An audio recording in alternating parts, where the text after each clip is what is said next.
hugged my daughter-in-law the day she moved in. That was my first mistake. Her name was Shelley, and she had one of those smiles that made you feel chosen. My son, Owen, had been with her for 2 years before they got married, and I thought I knew her. I thought I was lucky. A lot of mothers-in-law spend years dreading the woman their son brings home. I genuinely liked her. I brought out the good dishes on their first visit. I made butter chicken because Owen had mentioned once years ago that she loved it. I thought that mattered. I thought things like that were how you built a family.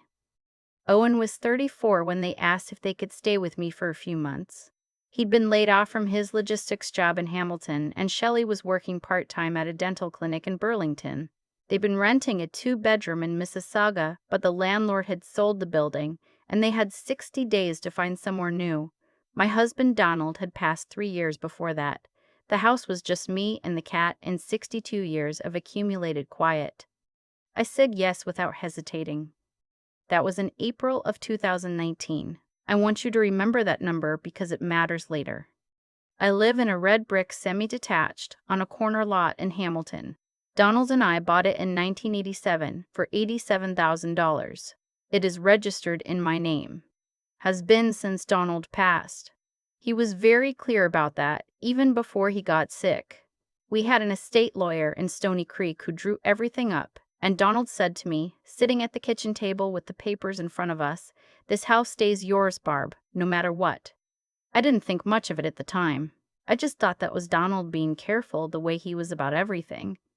Owen and Shelley moved in with 2 carloads of boxes and a U-Haul trailer.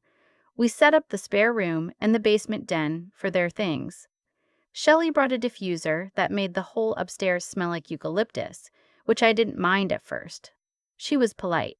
She did her own laundry. She said please and thank you. Those first few months I barely knew they were there. Then Owen found work again, in logistics again, this time with a company out of Oakville. The commute was long and he was tired most evenings. Shelley's hours at the clinic had increased. They were busy. They were building something. I told myself it was fine that they weren't looking for their own place yet. I told myself they needed a little more time. A few months became a year. A year became 2. I kept cooking for 3. I kept finding Shelley's mugs on the wrong shelf and her shoes by the front door and her voice carrying down the hall on phone calls I wasn't meant to hear. I kept adjusting. That's what you do. That's what mothers do. By the 3rd year, something had shifted, and I couldn't name it exactly. Shelley had started referring to the house in ways that bothered me. Not dramatically. Small things. She'd say, "our kitchen," when she was on the phone with her sister. She'd rearrange the spice cabinet and not say anything about it. She had the internet plan upgraded without asking me and left a note saying she'd split the bill with me going forward, as though it had been her idea to change it. Once, when my friend Patricia from the library came for tea, Shelley came downstairs and said, pleasantly enough, "We've been meaning to replace that couch anyway," about a couch I had bought with Donald in 2003 and had no intention of replacing. I said nothing. I made more tea.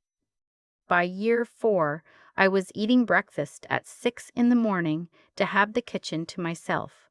I had started going to bed earlier just to avoid the evenings, when Shelley would take over the living room with her shows and her laptop and her phone calls. Owen would be in the basement or asleep by 9. I'd become a guest at my own house. I knew it. I just didn't know what to do about it, because it was my son, and because I still believed things would correct themselves. Things do sometimes. I'd seen it. In March of the 5th year, Owen won the lottery. Not a scratch ticket, not a small regional draw. He had been playing the Lotto Max for years, the way a lot of people do, buying 2 tickets every Friday at the Max on Barton Street.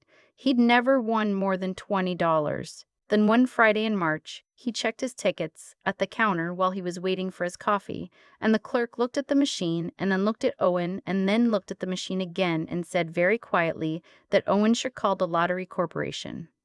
He called me from the parking lot. He was crying. I thought someone had died. The prize was $62 million. After the lump sum option and federal tax, it came out to just under $31 million. Still, $31 million. My son, standing in a parking lot behind a Max on Barton Street, crying into his phone at his mother. I cried too. Of course I did. I told him I was proud of him and that he should be careful who he told and that he should get a lawyer before he did anything else. That was Donald's voice coming out of my mouth. Donald was always careful. What happened next happened within 48 hours, and I want to be precise about that because the speed of it still takes my breath away. Shelley called her parents in Kelowna, then her sister in Vancouver, then, apparently, some friends from the clinic. I know this because by the second evening I was getting text messages from people I had never met saying congratulations. Owen had not called his own sister yet. He had not called his aunt in Guelph, but Shelley's social circle in British Columbia knew by Tuesday morning. On Wednesday, Shelley came downstairs while I was making oatmeal, and she sat at my kitchen table and she said, "We's been talking." I turned around, something in her voice. "Owen and I have been talking," she said, "and we think it's time to make a change. We're going to be looking at properties, somewhere bigger. Probably East End, maybe the Glebe area in Ottawa. We want to be closer to some friends." She paused. "And we think it would be best, going forward, if you started looking at your options too." I put my spoon down. My options. "There are some really lovely retirement communities in the area," she said. "Dundas and Castor. Some of them are quite nice, very social. You'd have people your age around." I was 66 years old. I walked 4 kilometers every morning.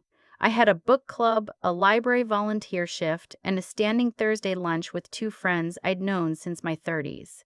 I did not need to be told what a retirement community was. "This is my house," I said. Shelley looked at me with an expression I can only describe as patient. The kind of patient you perform when you've already decided something. "We know that technically it's in your name," she said. "But practically speaking, Owen and I have been contributing to this household for 5 years. We feel like we've built something here too." I asked her to leave my kitchen. She left, but she took her time doing it. I stood at the counter for a long time after that. The oatmeal went cold. The cat came and sat on my foot, which he sometimes did when he thought I needed company.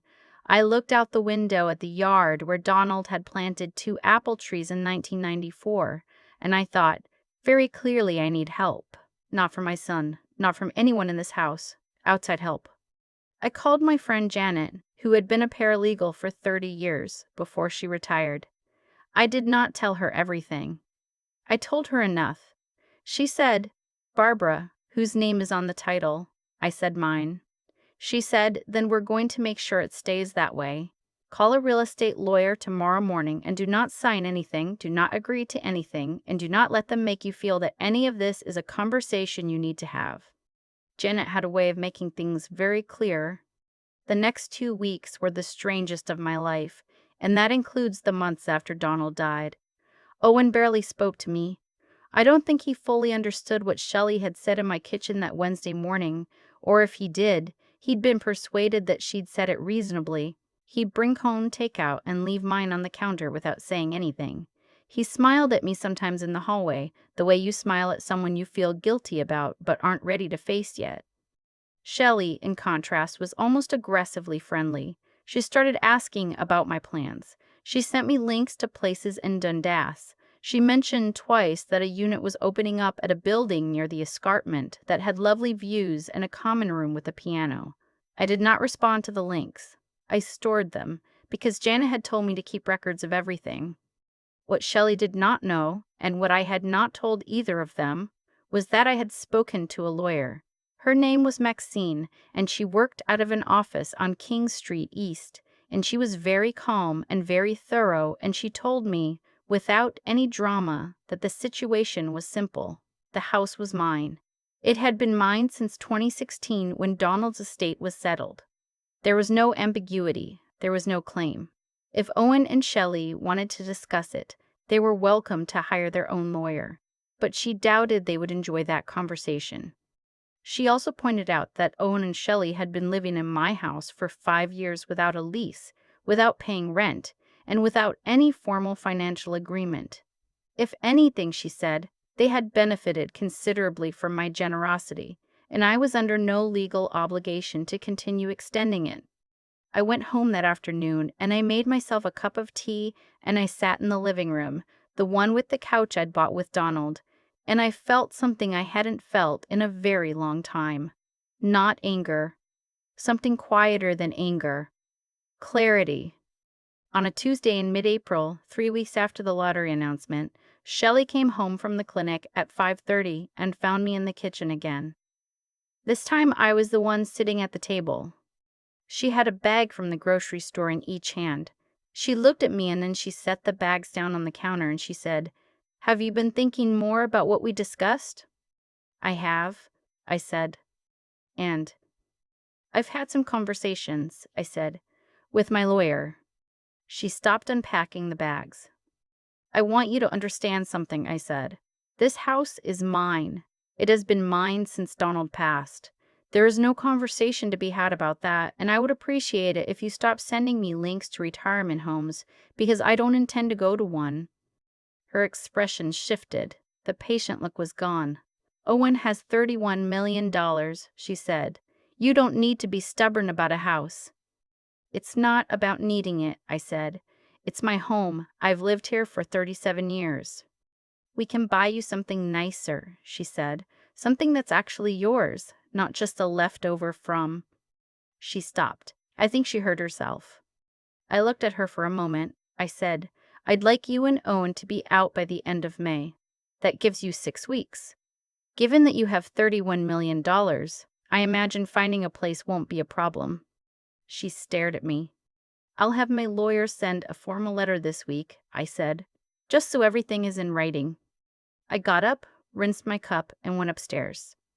I want to be honest about what came next, because it wasn't a movie. Owen called me that night, upset in a way I hadn't heard since he was a teenager. He said I was being unreasonable. He said Shelley was just trying to help. He said he didn't understand why I couldn't just accept that things were different now and let them take care of me. I listened. I let him finish. Then I said, "Owen, I love you. I am not angry with you. But I need you to understand that I was not waiting for you to be able to take care of me. I've been taking care of myself and you and this house for a very long time. That doesn't stop because Shelley decides it should." He went quiet. "I'd like us to be okay," I said. "I'd like us to have Christmas together and talk on the phone on Sundays the way we used to.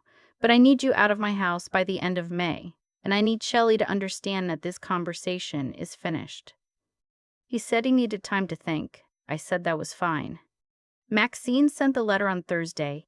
It was very brief and very professional, and it laid out the legal reality in 2 paragraphs.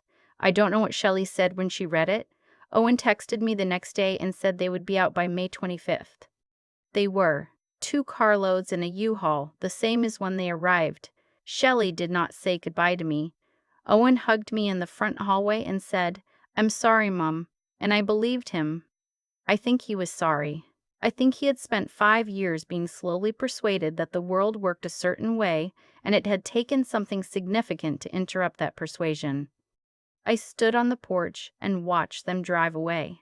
The apple trees were starting to come in. The cat was sitting in the front window behind me. I went inside and made tea and sat at the kitchen table in a house that had been mine for 37 years, and I thought about Donald saying, "This house stays yours, Barb, no matter what." He knew. He always knew.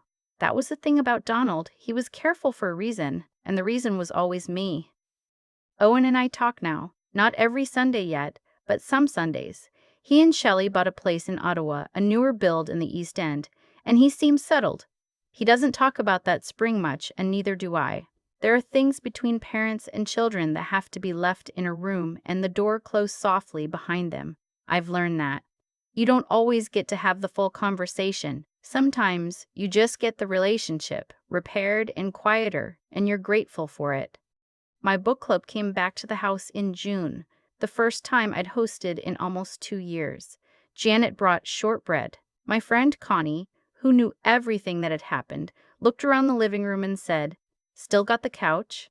And I laughed, properly, for the first time in what felt like months. I still walk 4 kilometers every morning.